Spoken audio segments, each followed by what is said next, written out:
If your scrub looks absolutely beautiful, has that perfect stretchy pull, and still ends up feeling disappointing once you actually use it, the problem usually is not the look of it. The problem is the recipe itself.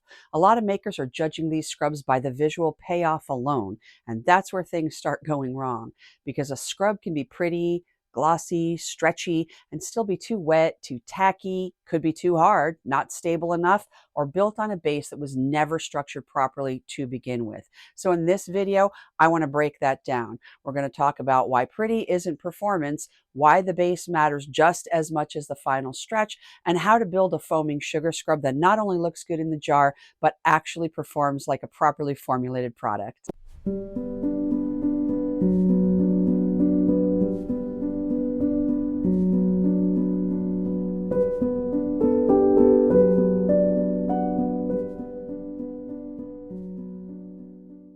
A lot of makers are trying to judge a foaming sugar scrub by what it looks like in the jar instead of by how it was actually built. So if it's glossy, fluffy, and gives that stretchy pull when you scoop it, they assume that they nailed it. But that's where a lot of people get fooled, because that final look is only the surface. It doesn't tell you whether the base underneath it has real structure, whether the surfactant system was built properly, or whether that scrub is still going to feel and perform the same way after it sits. And that's the part that keeps getting missed. People are chasing the pretty result first, instead of making sure the formula underneath it is doing the heavy lifting. And once you start formulating that way, the problems usually show up fast. You can end up with a scrub that stretches beautifully in one scoop, but feels too wet, too sticky, too loose, or just not that pleasant once it actually hits the skin.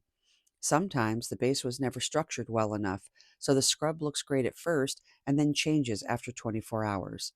Sometimes too much attention went into chasing the pull and not enough into foam, rinse, or stability. So now you've got a product that performs for the camera, but not for the customer. And that's exactly how makers end up confused, because the visual payoff told them one story while the actual formula was doing something completely different. So what we're going to do in this video is slow that whole process down and look at what actually matters, not just the stretch, not just the appearance, and not just whether it looks impressive for a few seconds. We're going to start with the bath butter base, because that's where the real structure begins. Then we'll talk about how that base gets turned into a foaming sugar scrub with the kind of pull that people want without giving up stability, foam, or rinse feel in the process. So by the end of this, you'll understand what kind of stretch is actually worth chasing, what signs tell you the formula is off, and how to think about performance before you ever judge the final look.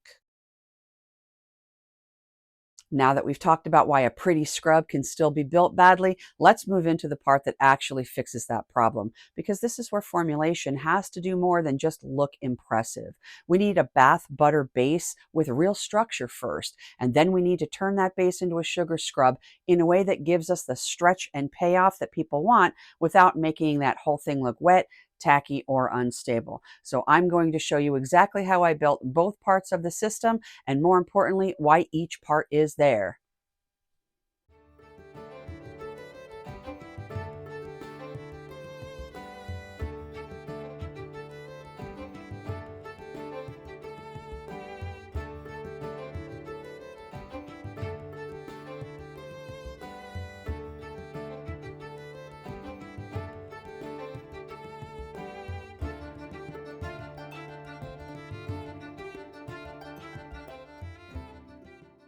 Okay, so we're going to be starting with our bubbling bath butter base first, because this is the part that gives the final scrub its real foundation.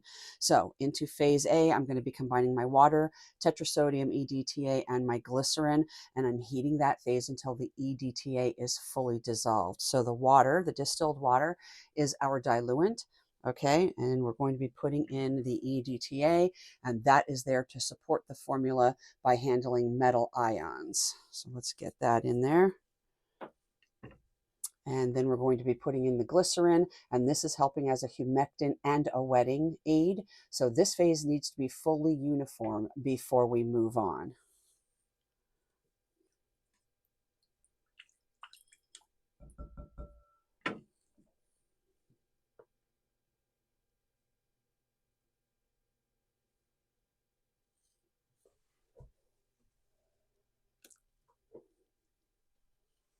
Okay, that tetrasodium is nicely dissolved now, so we're just going to go ahead and set this water portion aside. Let's start working on our phase B in a separate vessel. I'm going to be building this phase, and this is the melted structuring phase. So here I'm going to be combining stearic acid, cetyl alcohol, shea butter, jojoba oil, lame soft PO 65, BHT, and vitamin E. And I'm going to heat that until everything is completely melted and uniform. So we're going to start off with our stearic acid, and this is helping give the base that dense body that we're looking for. Cetyl alcohol helps make that structure smoother and creamier.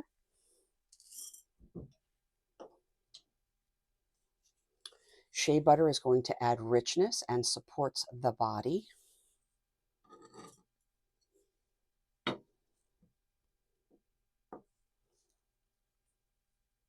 Jojoba oil is going to bring in some emollient slip. Lame Soft PO 65 is going to help improve the rinse feel as a refatting agent.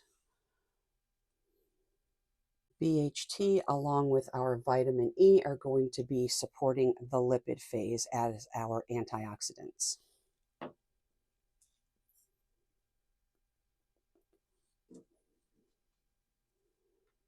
All right, let's get this into the water bath. Okay, everything is melted down nicely, so I'm going to go ahead and take that off of the heat. Unplug everything. Safety first. Give it a little mix.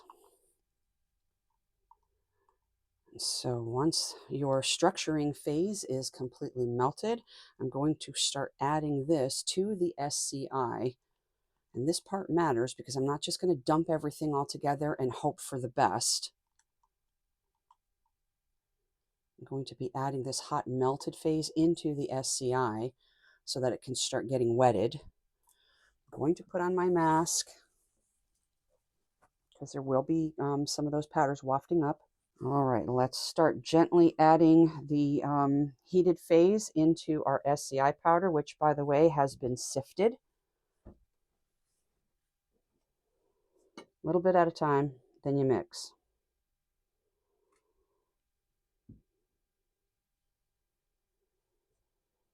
Our SCI is the primary surfactant, and it gives the base a big part of its cleaning backbone.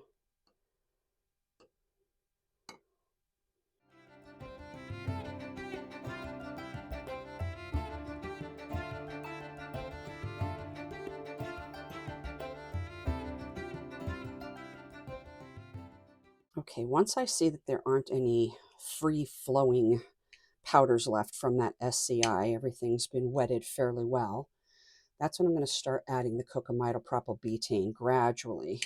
And I am going to stick this back up on top of the heat while I'm doing that to maintain the heat.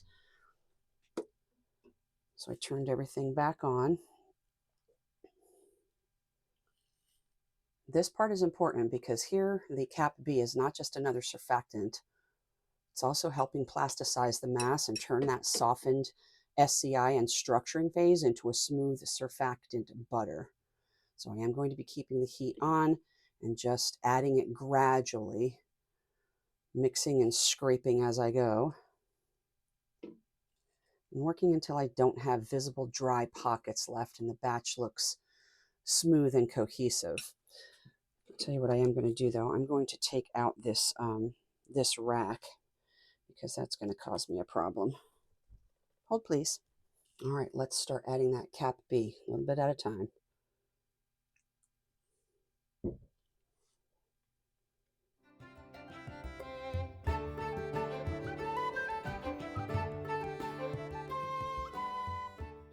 Okay, once I don't see any more dry pockets, I'm going to be adding Viscomaker Glucose D, and this is the viscosity support for the surfactant system, but it's not there, to fake the whole structure. At this point, I'm still maintaining enough heat to keep the batch workable, but I'm not holding it hot, longer than necessary once it's smooth and uniform. So let's add that Glucose D. Go ahead and take that off of the heat now and give this a good mix. Make sure everything looks uniform. And then I'm going to take that hot water phase and I'm going to add it into this hot surfactant and structuring phase in small little portions. So let's go ahead and do that.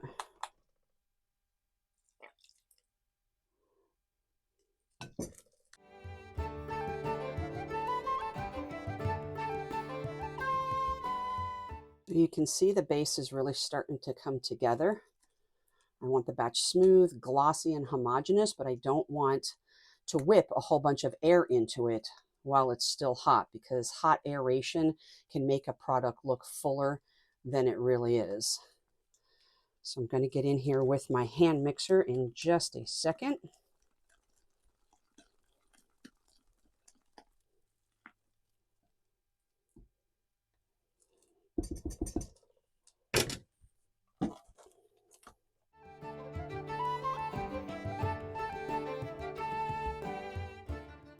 Let's check our temp. It's reading around 101, so we are good to go ahead and add our Liquid Germall Plus as our preservative. Because this is a water-containing rinse-off product, it needs to be in here.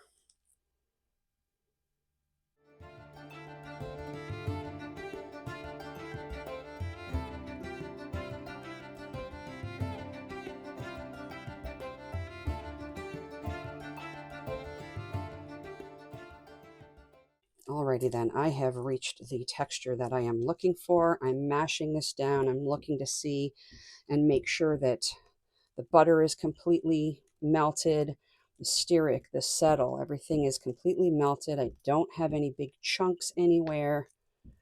And I've got a nice, thick, dense butter. So I'm going to spread this out up kind of onto the sides a little bit, because now all we need to do is just let this rest, because this still needs time to sit so that the true body is something that you can judge after it rests, not just while it's fresh and warm. So I'm going to spread this up on the sides, and I will be sticking this in the refrigerator overnight. You do not have to do that. You can just let it sit at room temperature if you'd like.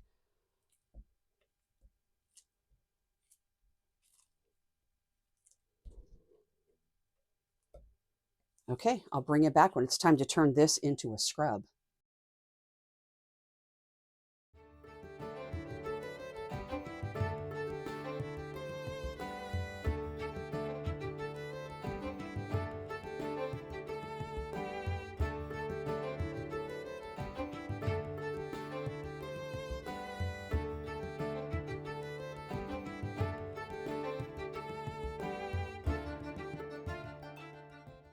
Okay, so like I said, I left my foaming bath butter, the bubbling bath butter base, I left that in the refrigerator overnight, and then I just scooped out the portion that I'm going to need to go ahead and make just one jar of the sugar scrub today.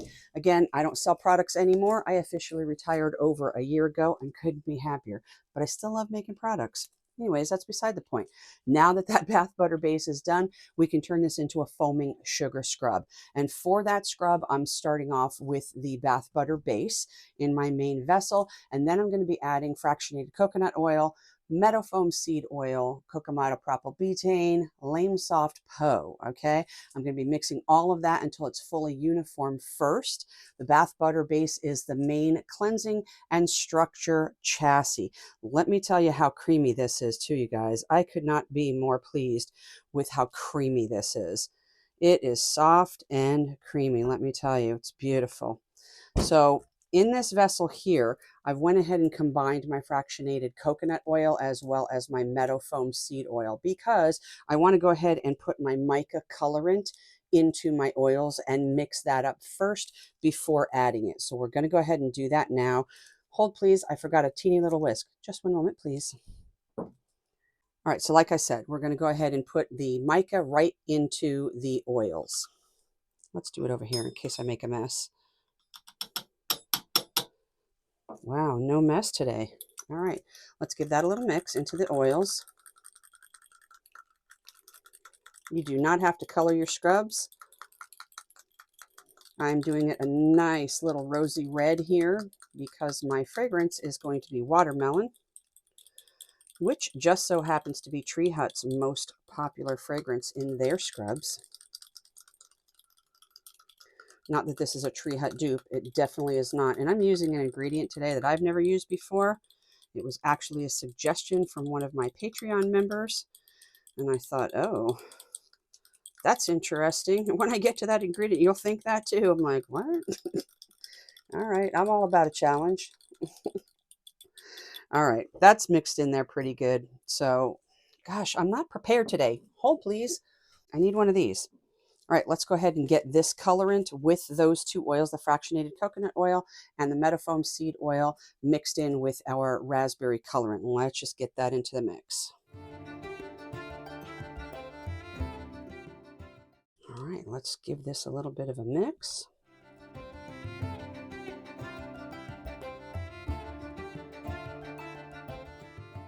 Okay, next we are going to be adding some more cocamide propylbutane. And when I say some more, it's because you know that we already put some of this into our main bath butter base, right? But we're going to be adding more.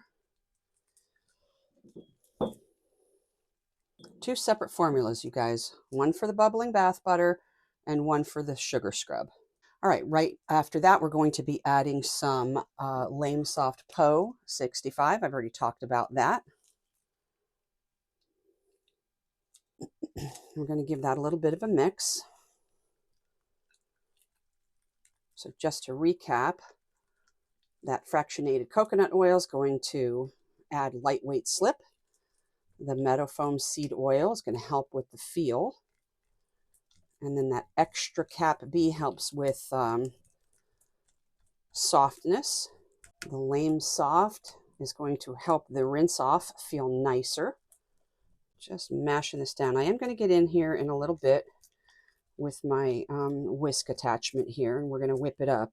But right now I'm just trying to mash everything down real well, because then our next ingredient is one that I've never heard anybody using this particular ingredient in this particular product.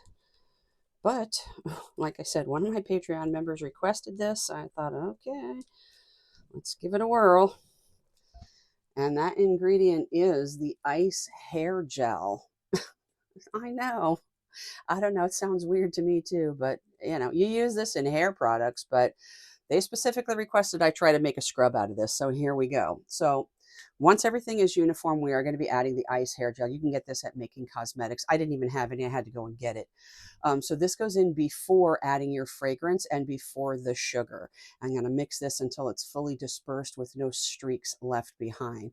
And this is the ingredient that shifts the sensory profile and gives the scrub that like stretchy pull kind of a payoff there in the end. But it works better because it's being added on top of a base that already has a real structure underneath it. So let's go ahead and sprinkle this in.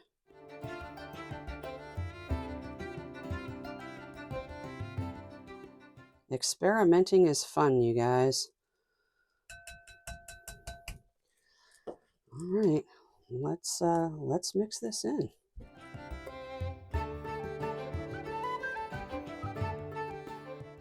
All right, we've got that mixed in pretty well. So now I'm going to go ahead and add that fragrance. Like I said, I'm going to be using watermelon fragrance today. And we're also going to be adding some Germal Plus. And we're going to mix all of that until everything is fully uniform. Again, I want this batch to be smooth before I ever start to add that sugar. So let's get that Germal Plus in there. If you're wondering why I am adding more Germal Plus, because the bath butter base already has Germal Plus in it, it's because we're making two different things, right? The bath butter base is one product, and we've already done that. And we needed to preserve it because it's a water-based product. Now we're taking that and we're making another product using that. So if we're adding more water or a water-based ingredient to the second part of this formula, we have to protect that. So the cap B definitely has water in it, so we need to protect that. All right, let's get as much off of here as we can. We can go ahead and start whipping this up in a second before we start adding our sugar. All right, let's get in here and whip.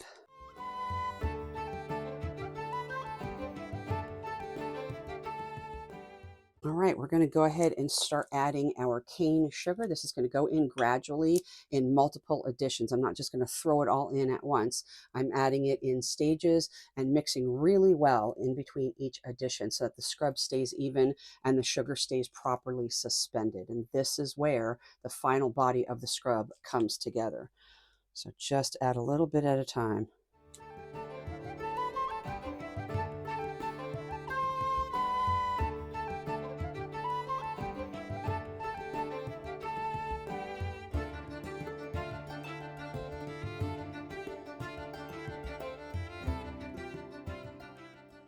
Okay, once this scrub is fully mixed, I'm going to let this rest undisturbed for at least 24 hours before I judge it. That part matters a lot because with a texture like this, fresh made appearance is not the final answer.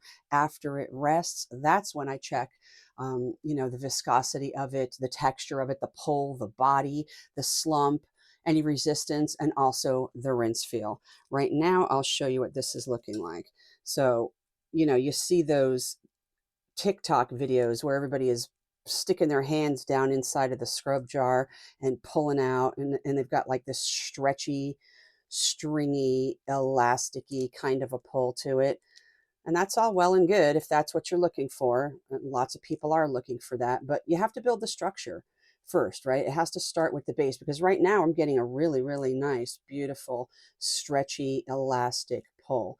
But this isn't the full story. I'm going to go ahead and leave this and I'm going to bring you guys back. It's only going to be a few seconds for you. It's going to be 24 hours for me, and we're going to check the texture then. Stick around. It's the next day. Let's take a look at our scrub.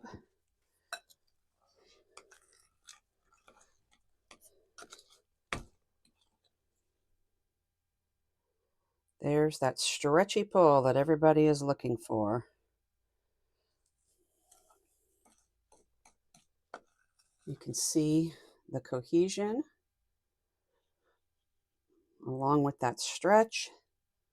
But what matters more is how we got there. This wasn't built by chasing the final look at first. It was built by starting with a bath butter base that had real structure and then turning that into a scrub in a way that supported this pull without throwing the whole formula off. So let's go ahead and get that money shot that everybody does on TikTok, I guess. In my personal opinion, there are other ingredients that you can use to achieve this without using a hair gel powder. It's just weird to me to use that in a formula. I don't know. Like the polyethylene, that's used for viscosity. It's a binder, texture enhancer. The PVP part of that is also a texture enhancer, and a thickener and a stabilizer. And your sodium polyacrylate, also texture enhancer, stabilizer, thickener. There's some film forming going on there with the PVP. It's a suspending agent. So there are other ingredients on the market that you can use rather than using a hair gel powder, in my personal opinion. But if this is this texture that here's the money shot that everybody does on TikTok, and then they just scoop up like that. That's what people are looking for. And we achieved it. That's great. We got what we wanted, right? That's that money shot. But there are other ingredients available, in my personal opinion. I don't know. Personally speaking, I would not use this ingredient when there are other things available. But if you want this really, really exotic, stretchy pull that you see everybody doing on TikTok, we've achieved it. Let's do it again. Let's get a big scoop of this and then do that money shot. There you go. That's what people do on TikTok. They scoop it out of the jar, and there you go. Here's what we learned today. A foaming sugar scrub is not just about getting a stretchy pull that looks really pretty at the end like you see on TikTok. If the bath butter base underneath it isn't built properly, that final look can fool you really fast. The real work starts in the structure, in the processing, and in how the formula comes together step by step. Then the stretch becomes something that's supported by the formula instead of something that's just covering up a weak recipe. If this helped you understand the difference between a scrub that only looks good and one that's actually built well, make sure you like this video, subscribe, and share it with somebody else who's trying to learn to formulate more intentionally. If you want the full written tutorial and procedure, that's going to be available to you on my Patreon. Thanks for hanging out with me today at Creation Station, and I'll see you in the next formulation. If you're a YouTube channel member, the written formula and instructions are waiting for you in the description box. If you're not a member, you can also get this formula along with more than 100 others and all future releases by joining my Patreon, or you can pick it up individually in my Etsy shop. All the links are below. Choose what's right for you.